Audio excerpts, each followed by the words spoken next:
All right, part two. Now, here's where I'm going to discuss things like how China and Russia would implement their new technologies with their new doctrine. Well, we know from actual life experience. If you all remember all the hacking that came out of China last year against the internet and telecom companies, I sure do. We know they've beta tested this technology, and now they're making threats to use cyber war against the American financial system. They very well could do that, and if they did that, think of all the chaos and pandemonium it would cause with everyday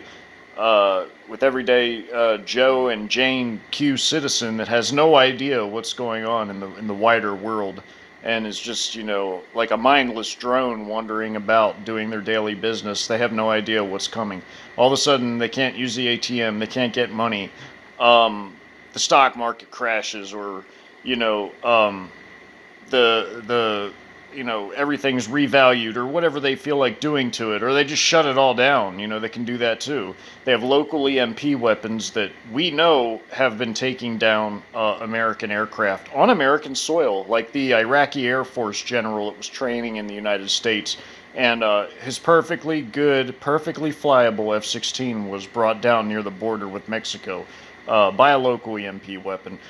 This has happened a lot of times. It's not an isolated thing. They don't let perfectly good jets fly unless they're in perfect condition. They have to be in perfect working order. But anyway, you got that going on. You'd have all these little proxies rising up. They might be working with the Iranians or Russian fifth column here, riots, and then they'd be disguising actual sabotage missions that these fifth column could be going on.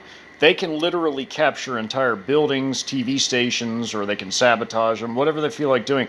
They literally could take over an entire city in a matter of, hours. All they would have to do is go through like the key buildings, the civil buildings, the offices, everything like that. You know what I'm talking about. They could easily take it over. Police stations, everything. They could capture whole cities that way. And until the main force, landing forces came from the chicom-owned ports, they've had 20 years to build build up their supplies, caches, and everything else. Now the klub-ks are those container ship missiles I've talked about ad nauseum. Imagine them going off in different cargo yards and everywhere else. Launching from here to there, and no base would be safe. Everything would be going nuts. The whole country would collapse, and America would not be able to make war with anybody like that. We couldn't produce anything. We couldn't make war. We couldn't even draft anybody. May Yeshua bless and keep you all.